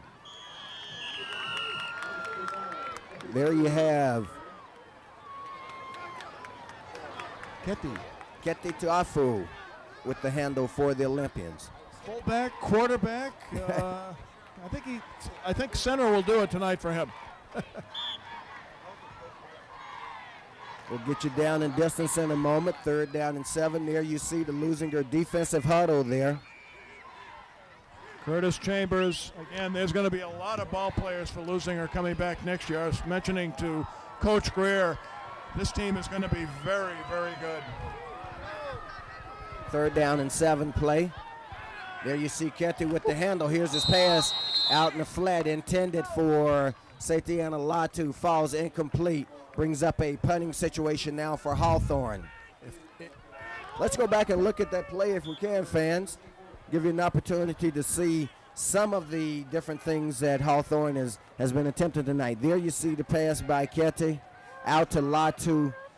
Threw it, led him just a little bit too far. He would have been off to the races on that one. Ooh. There you see the punt back to receive is Marquise Williams. He steps away from it. Looks like it's going to go out of bounds at about the 47-yard line. So from their own 47, with 4:40 left in the 3rd quarter, Leuzinger is going to go on offense. With a score of 30-6, victory is still certainly on the mind of the Olympians, and certainly gaining some respect from this Hawthorne team. Hawthorne, of course, is headed into postseason play, as we've told you, fans. Leuzinger, of course, looking to at least close the season at 500, 5-5. And they need a victory here tonight in order to accomplish that. 1st and 10 for Riley. Riley hands it off to Asumaway. Asumaway gets up near the midfield stripe before he's brought down by Dave Salunga and a host of other Cougar tacklers. David Salunga, he'll be back next year, 6'1", 215 pounds. He's going to get bigger, and he'll probably get meaner. As we've said all year long, a lot of young players on both of these teams. And the next couple of years looks real good for both teams' football fortunes, particularly Leuzinger. Here it is, 2nd down and 9. They keep it on the ground once again. Give them a gain of about 3 on the play. Well, Leuzinger keeping it on the ground quite a bit, Dan. When you're trailing by 24 points, it looks like you've really got to put it up in the air. I'm very surprised. I really am, as the clock is winding down here, coming to the end of the third quarter close as we're at 3:38, 30 and counting. Surprised about the play calling, but again, with the arm that Riley has, you never know. 3rd down and 6 now for the Olympians. They're in Hawthorne territory at the Hawthorne 48-yard line. Backs are split this time. Riley drops back the pass, goes over the middle. Once again, his receiver dropped it on him. And Dan, that's the 3rd or 4th time, we've seen a receiver drop one of Riley's passes. That's true. I mean, Chris Rogers, again, cutting across the middle. That cut across, as you'll see it here, watch. Very, very quick pass, 3-step drop. He had that. It's unfortunate because, again, he probably would have been tackled, but it would have been a good pickup, good yardage, would have got a 1st down. So Leuzinger will punt. Juan Scott handling the punting duties. It's a low snap. He needs to get it away. He has plenty of time, and he does get it away. Nathaniel Harrison takes a bead on it, picks it up, and picks up about 3 yards on the return before he's taken down. David Covarrubias in on the stop for the Olympians. That's the 2nd time he's done that. Again, Nathaniel Harrison, the 4th, had that long run a few weeks back that we called, but Covarrubias is not going to have anything of it. Grabbed him, and it'll be Cougars ball at about the 25, I guess. It's going to be 1st and 10 for the Cougars. We've got 2:50 left here in the 3rd quarter. There's a pitch back to Gutierrez. Gutierrez heads right. A couple of Cougars there waiting on him, and they bring him down with the hard tackle being put on by number 35 for the Olympians, C.G. Brown. Milton Gutierrez, 5'7", 160 pounds. He's a junior. He's coming back. Again, he's got some great outside speed. So with Jamison graduating, watching him run as we watch it again, look at as he's following his blockers. Lead block there. Number 51 is right on the mark. Luis Caraza. 1st down play for the Cougars. Inside handoff on a fake pitch back. Handling the run in that time was Kete Taful. Kete from the fullback position. And here you've got another Olympian down on the field. Seems to be a leg injury. And that's Keith Miller who's down. That's not good news. It looks like it might be a hamstring. He's tired. He's playing both sides, and Keith Miller looks like he may have pulled a hamstring. Might be low on salt at this point. He's been on the field for just about every play. And while they attend to Keith Miller, it gives us an opportunity to remind you once again, fans, that Channel 60 Sports will cover the Hawthorne Cougars playoff run. And we'll go to a replay of the last play on which Miller was injured. You'll see the counter here. There the handoff is to Kete Tafua. And you've really got to keep up with these Cougars tonight, Dan. They have thrown several wrinkles in their offense. And you can't take anything away from the Olympians for being confused by some of the things they're doing, because we certainly have been for most of the night. Yeah. I'll tell you, this is great opportunity for the Cougars to really throw everything. And in preparation for the playoffs, to have a number of different wrinkles, be difficult to scout against them, whoever they play. And it seems like they're really playing on all cylinders so far tonight. And of course, the playoff pairings will be announced on Sunday, which will be the first chance that we get to see exactly where the Cougars will be playing in the playoffs. But I remind you, fans, that wherever they are, Channel 60 Sports will be there covering them. They're taking a lot of time with Miller on the field, Dan, which doesn't bode well for him tonight, and makes it really doubtful that you'll see Keith Miller anymore tonight. Of course, we've said that before and been proven wrong, and our hope is that we will be proven wrong once again. That's very true. He's a great ball player. He's got, as I said before, a great future. He's a sophomore, has had some great ball games. He's their leading rusher, and hopefully it's a hamstring pull and nothing more serious than that. They'll be able to stretch it out, and hopefully they get back into the game. Also gives us an opportunity to remind you, or tell you again, fans, that Peninsula is the 1995 Bay League champs. Peninsula went through the season undefeated, and they closed out their regular season last night with a victory. As we told you before, they beat Santa Monica by a score of 35-6, and Santa Monica actually had a very good season, Dan. After having struggled for a couple of years, they had been a perennial powerhouse, and it's just sort of that cycle you go through. The last 2 or 3 years they had struggled, but they closed out the season 6-4. Yeah, they really did. They had a great year this year. They initially wasn't expected that they were really going to do that well, but they did. 5-2 in the Bay League was outstanding. I mean, they've had a great season. Unfortunately, last night they were hoping to be able to upset Peninsula. That would have gotten them in the playoffs as well. But Peninsula's just had too much, as Rashad Bartholomew rushed for over 137 yards.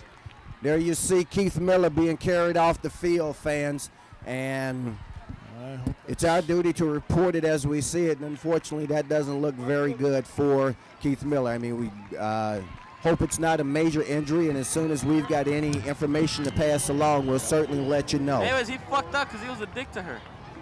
It's a second down now. We're back to live action. 2nd down and 5 for Hawthorne from their own 40-yard line.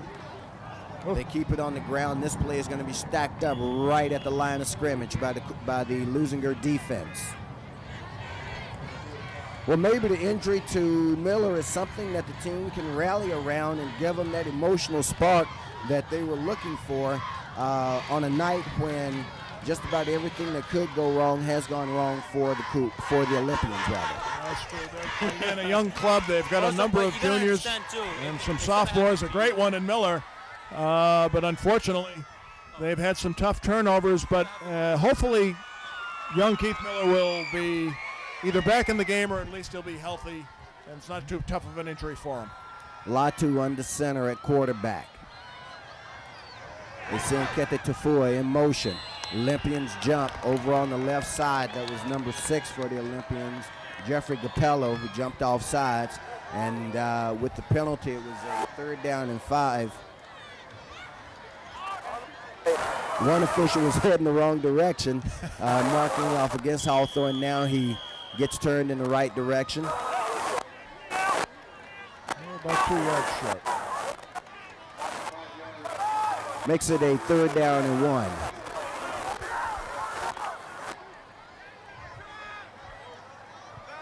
This time they show a double slot left. Now they send 2 men in motion.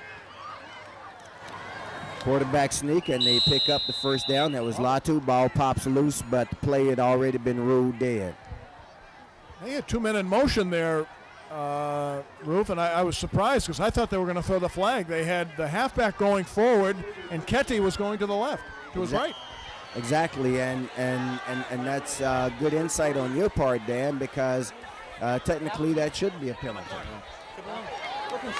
But they get away with it. They pick up the 1st down. The ball spotted at their own 49-yard line. We've got 20 seconds left here in the 3rd quarter, with the Cougars leading by a score of 30-6. So far, we've had a scoreless 3rd quarter here. And there you see, looked like Latu was going to take a knee. Not quite sure what that play was. Flags come in on the play, however. The last 2 snaps, I'm sorry, sir, they just haven't really been in sync. And it's an illegal procedure penalty called against the Cougars. Seems like Latu think it's on 2, but the center thinks it might be on 3. Right. And the clock starts up again, and that ends the third quarter. So after 3 quarters, score stands Hawthorne 30, the Leuzinger Olympians 6. So it looks like those triple threes are going to change tonight, Dan. Well, they were going to change, no question about it. It looks this way that those threes are going to be going in Hawthorne's favor in terms of getting a 4th victory. The faithful here at Halcap Field looking at one more quarter of play as they're going to start to cheer their team into the playoffs with a 30-6 lead at this point.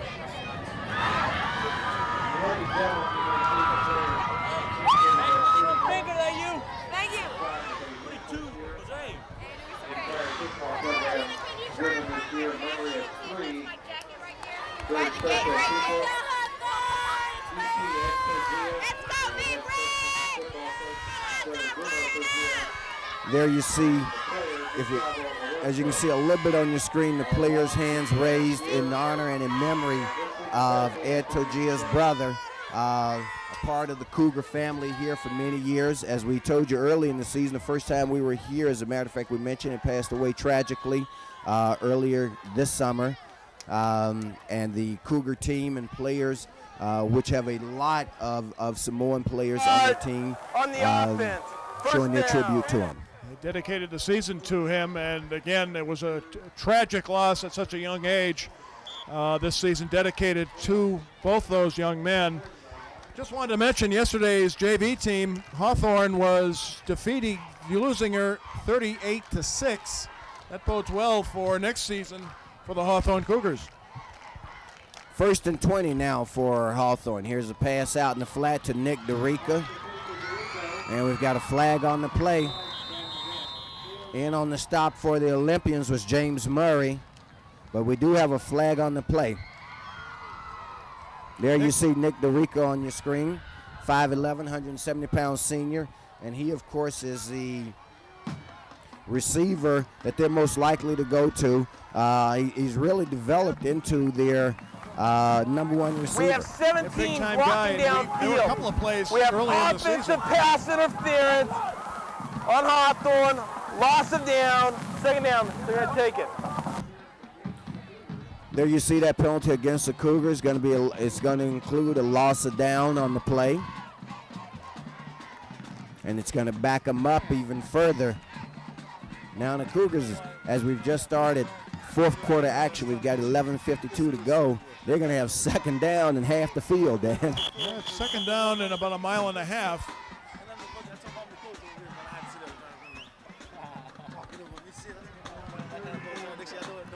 2nd and 34 is the official indication. No, this is Herb Shedd now, and the quarterback. Shedd's pass intended for Robbie Hughes, and he overthrows him. Again, Herb Shedd, that pass at the end of the half, that was incredible again. There you see Herb Shedd. Yeah, he sidestepped a player that had him around the arms and just threw that great pass. Herb Shedd, great player, senior this year. He plays about 2 feet taller than he is. And Shedd's a relative of one of the Olympian players right now. I can't remember which one, but I do know in talking with the fans last week that a lot of these guys grew up together and played Pop Warner and football together, Dan. So they're no strangers to each other, either on the field or off the field. And this is for bragging rights locally, and it looks like those rights are going to stay with the Cougars for another year. A near interception there of Shedd's pass, which was intended for Nick DeRico, and now it looks like there's a flag down on the field. That was Chris Rogers who nearly came up with the interception. We're going to see the replay here. Here's Shedd. Shedd looks like he's going to run, but then stops, throws, and you'll see Rogers right here. Great defensive ball player, Chris Rogers, and it will bring up a punt. Penalty declined. It's 4th down punting situation. Ooh. It's a very short punt. I don't think Leuzinger will have a chance to return. Takes a Leuzinger bounce, and Nathaniel Harrison, the 4th, pushes the ball out of bounds. So Leuzinger starts at midfield with 11:21 left in the contest, trailing by a score of 30-6, but wanting to show this Hawthorne team that they can put some more points on the board. You know, I'm wondering, in looking at what has been transpiring and how the defense has been playing, certainly Hawthorne is going to be moving back, having their defensive backs sit 20 yards back. This may be a good play to start throwing some short passes either across the middle or out to the flat. Leuzinger backfield consists of Kenny Riley at quarterback, Bruce Sewell, the up back, Chichoki Asumaway now in the backfield replacing Keith Miller. Number 55 for Hawthorne in on the stop. That, of course, is Lawndale Maymai, as you well know, along with David Salunga. Chichoki Asumaway with the carry for the Olympians. Asumaway, another sophomore, plays very well and actually plays very well on the defensive side of the ball as well, Dan. Sure does. And, again, I'm surprised, as you are, by the play calling at this point.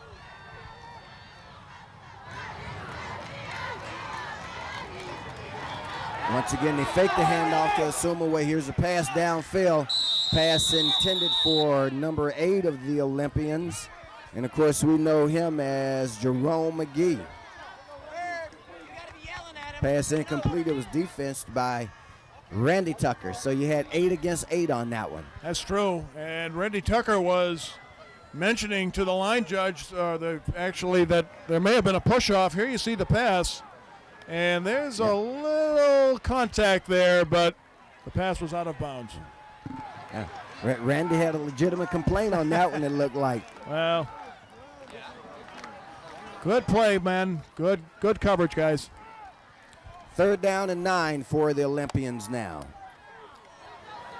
Their offensive attack having been changed by the loss of Keith Miller. There's a pass. It's complete. It's going to be awfully close to the first down. They're going to give him forward progress on that, believe. Doesn't look like it's going to be a good spot by the official, though. I think he has it. Well, Sean Cook is another junior. Again, this team is going to be scary next year. There's a lot of juniors. Looks like it's going to be a 4th and 4. Wow. That spot that's an interesting spot. You talk about bad spots because actually his forward progress was first down and he was pushed back by the defenders. Yeah. So Leuzinger doesn't get the benefit of a favorable spot, makes it a 4th down play for him. Not quite sure what happened. Looked like the ball was mishandled on the snap. And Riley has no choice but to fall on it. Leuzinger loses additional yardage on the play, and Hawthorne's going to take over on downs. That was Kete Tafu in on the stop for the Cougars. Well, we're going to see on the replay. Watch it. The ball was really never handled by Riley. The fumble was on the snap itself. And, again, tough break for the Olympians. It just hasn't been their year in this case. Here you see it again. So it's a first down and 10 for the Cougars from their own 45-yard line. Let's see. Lots of inside handoff there, and that's Gutierrez running wild as he picks up a first down, crosses the 35-yard line at Leuzinger territory. Milton Gutierrez. Gutierrez, we've seen tonight break a couple of big runs for the Cougars, rather. You'll see once again on the replay a simple draw play. He goes straight up the middle, nothing fancy, and the guy just comes straight at you. That was Ketty. Nice little block on Jeffrey Capelli. This time you see the hit put on by Jeffrey Capello. He paid him back. Yeah, that hit was on Kete Tafua. There you see Ketty trying to shake off the ill effects of that hit, Dan. There may have been a few stars on that one, but there was a payback on that. So at least the Olympians will have that to talk about. That's they true. won't talk about the scoreboard. Here's the play again.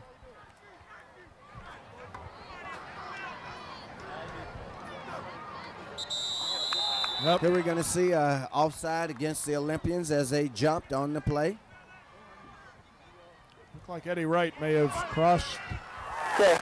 the line. Ball.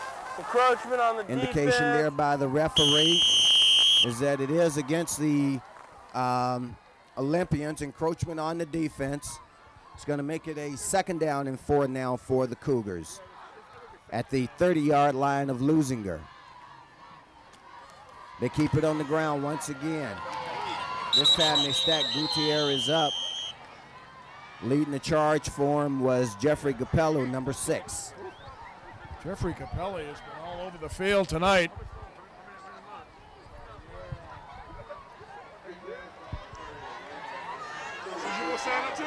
So Capelli right, will be back next year, so sorry about that. He's a junior.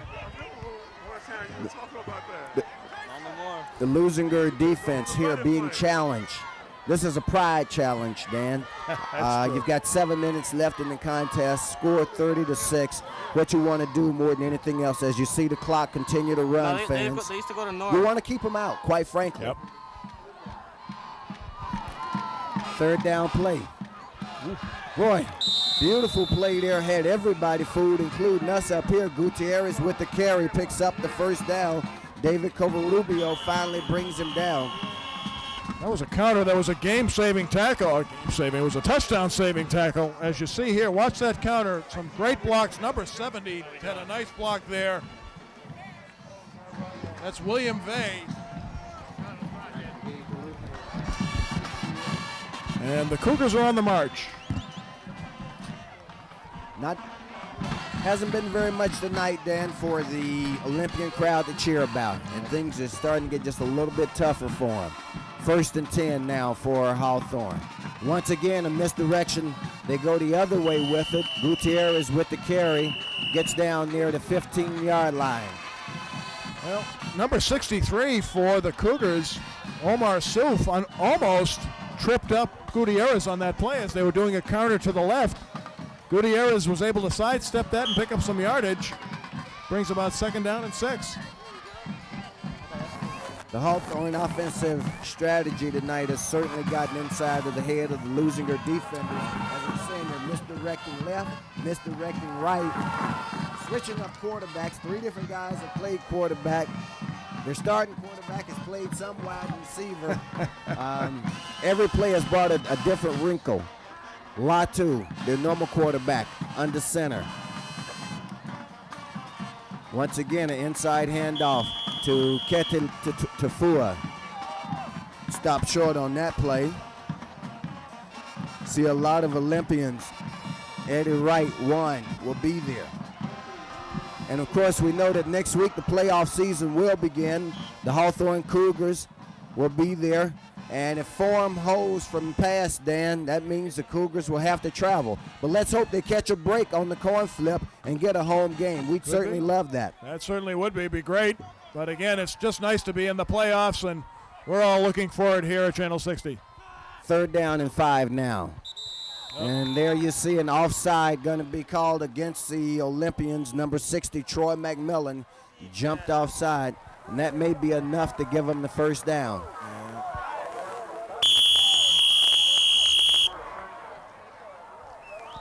Just short of the 1st down.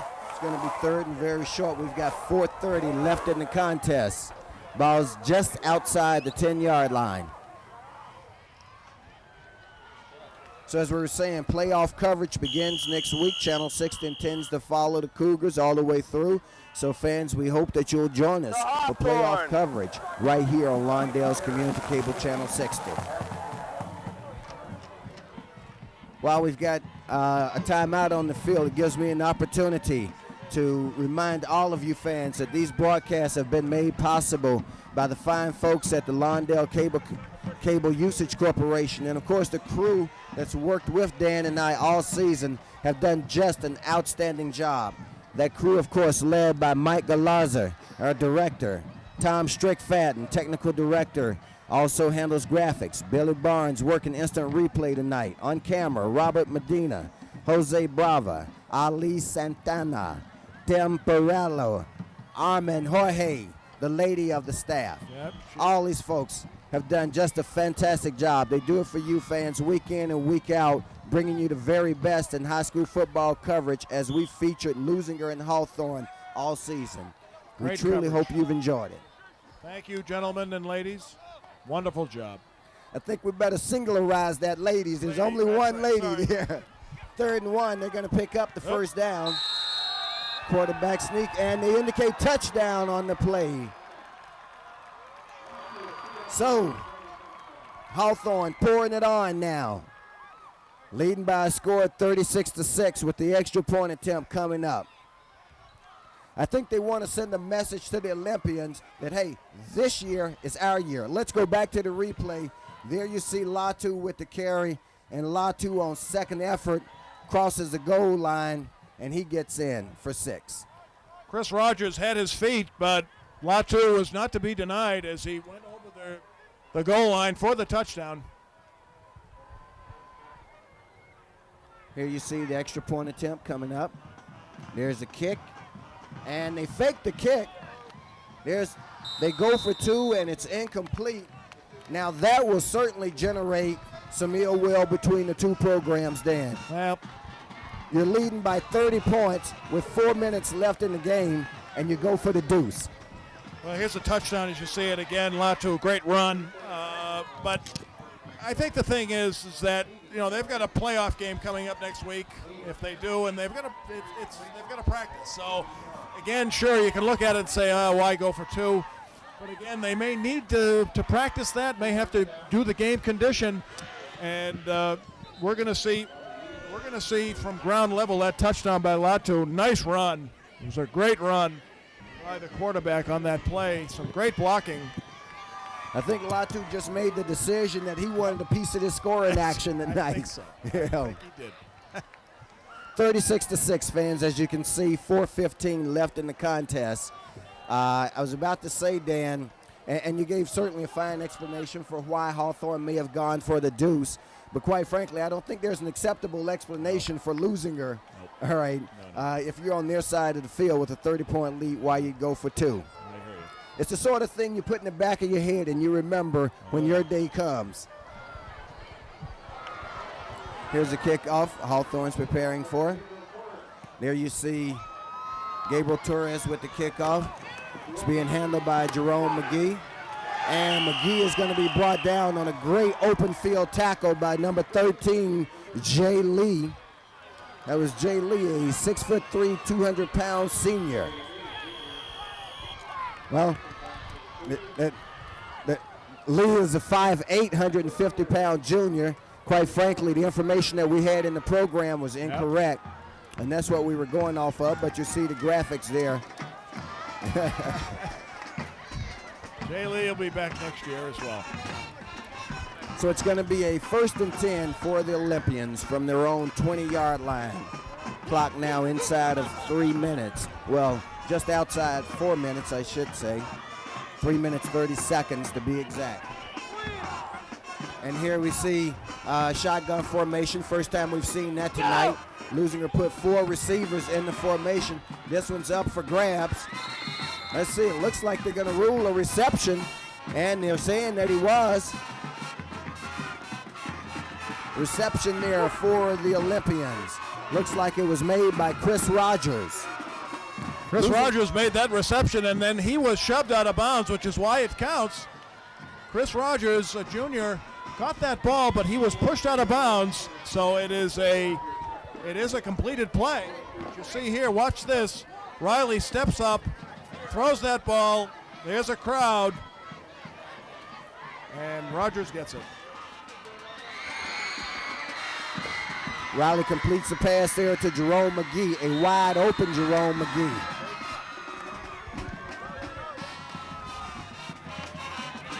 So Leuzinger, Dan, is starting to open up their offense. They're flooding the field with receivers. And now they've gone to a no-huddle offense. Operating out of the shotgun, Riley once again. This time Riley steps up. Riley's going to keep it. He's going to be brought down from behind by number 33, David Salunga. David Salunga, that's I think his 3rd sack tonight. But again, we've got some new players in for Hawthorne, which may be partly the reason the linebacker crew has been replaced. So, but again, the key is let's flood the zone with wide receivers, and that's what the Olympians have been doing. Now we have a timeout taken on the field by the Olympians. 2:47 left in the contest, fans. Hawthorne leading by a score of 36-6. Victory is no longer in doubt, to say the least. Hawthorne's gonna come away with the victory this year, and our congratulations to them, and we salute them on a good season. They've gone 7-3 on the season overall. But Leuzinger, as you see the buses coming in, understands that they've been in a rebuilding season. They've had some up and downs, as we said. It just wasn't to be tonight against a very good Hawthorne team. But the key thing, if you're a Leuzinger fan, and you got to hold on to this and realize that you've got a very young team, you've got an enthusiastic coach, and you've got next year coming, and I think you're going to see some great things from this Olympian program, Dan. You've got a lot of underclassmen that are coming back next year. All their prime players are coming back. All the skilled positions are coming back. Quarterback, halfback, the fullback, Fredrickson's going to graduate, but they've got some great ball players. This team is going to be outstanding next year. Out of shotgun, they go across the middle, goes through the hands of his intended receiver, and of course that's Chris Rogers. And Rogers has missed a couple tonight, Dan. Well, Chris Rogers, unfortunately, that pass was a little high, but again, that might have been catchable for him, for the young man. Would have been a nice play and would have been a touchdown as we see it here, and we kind of went by it, but in any event, just missed it. Once again, out of the shotgun, Riley back to pass. He steps up, he lets it go. And this one falls incomplete, but we've got flags on the play. Looks like this may be interference. We'll see who they call it against here, because you'll recall the play earlier where the Hawthorne defender, Randy Tucker, had alerted them that he had been pushed off. And what happens is you get the official attention on something like that, and there's no clear indication, as we can see, fans, as to who this call is going to go against. Okay.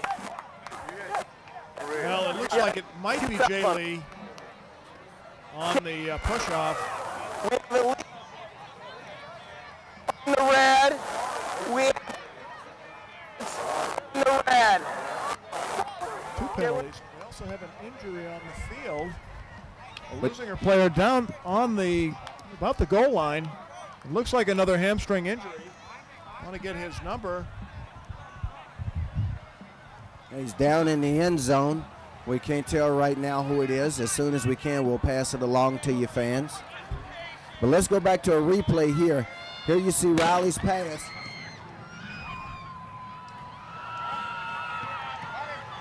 Into the end zone. We're not quite sure what's going on here, fans. There you see it. Looks like we've got some fireworks here in the crowd. Aren't exactly sure what's happened.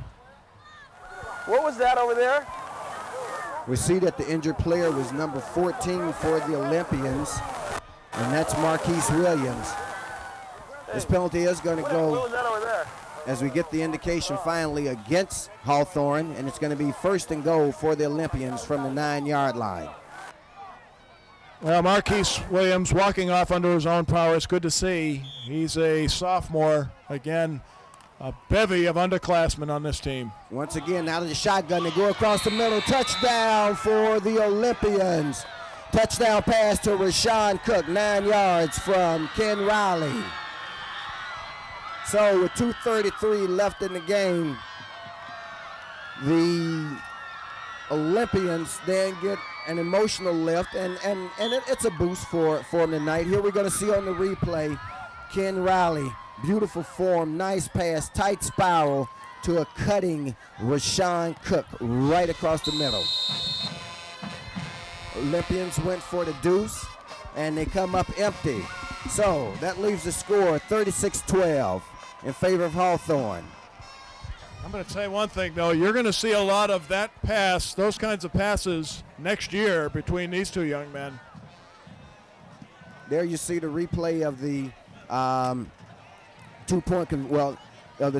this is the touchdown pass here. Pass to number 83, Rashawn Cook. You'll see that next year. That is going to be a play that they will run. 2:33 left in the contest. Score 36-12 in favor of Hawthorne. But the Olympians are able to scratch for 6 points there. Again, congratulations to both clubs, to every team that played in the Bay League this season. There's been some great action that we've called and some action we haven't had a chance to see, but it's just been another great year. This is a great rivalry. It's great to see high school football, and there's no place like it but watching Bay League football. And of course, as you know, they rotate the home game, and it'll be fun to watch this game next year from Olympian Field. Yep. Because you can rest assured, here's the onside kick attempt. It's going to be covered, however, by Hawthorne. Nick DeRico successfully covered it for the Cougars. There you see Nick DeRico, 5'11", 170-pound senior. So he closes out his high school career, the regular season portion of it anyway, with a Channel 60 highlight and a victory over his arch rival. Kete Tafua under quarterback, 55 seconds left, 3rd and 19 for Hawthorne. They keep it on the ground on the handoff.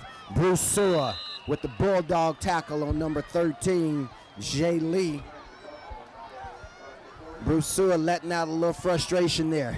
Well, again, Bruce Sewer, his last game for the Olympians,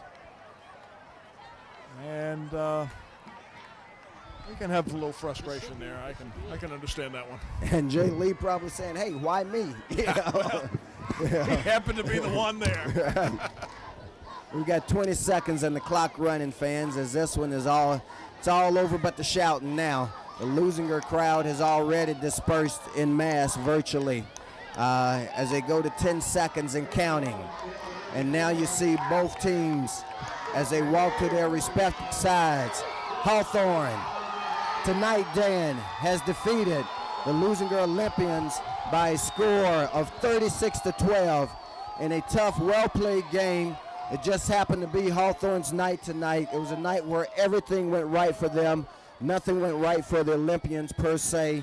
The Olympians have next year to look forward to. Hawthorne has next week to look forward to. No question. Again, this game was really very well played by both teams. Unfortunately, the Olympians, a little younger in terms of experience, had a couple of bad turnovers, which unfortunately unseated them. But this was a real, very well played game by both clubs.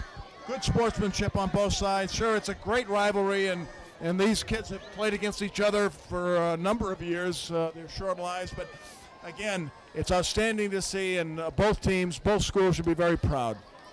And as we know, this game, of course, is for bragging rights, and Hawthorne has earned that right to at least brag for another year that, hey, we're the kings around here. All right. But rest assured, the Leuzinger squad, as Dan has said, being very young, a lot of players coming back. Yep. Great things expected from them next year. They end their season 4-6 overall, 2-5 in Bay League action.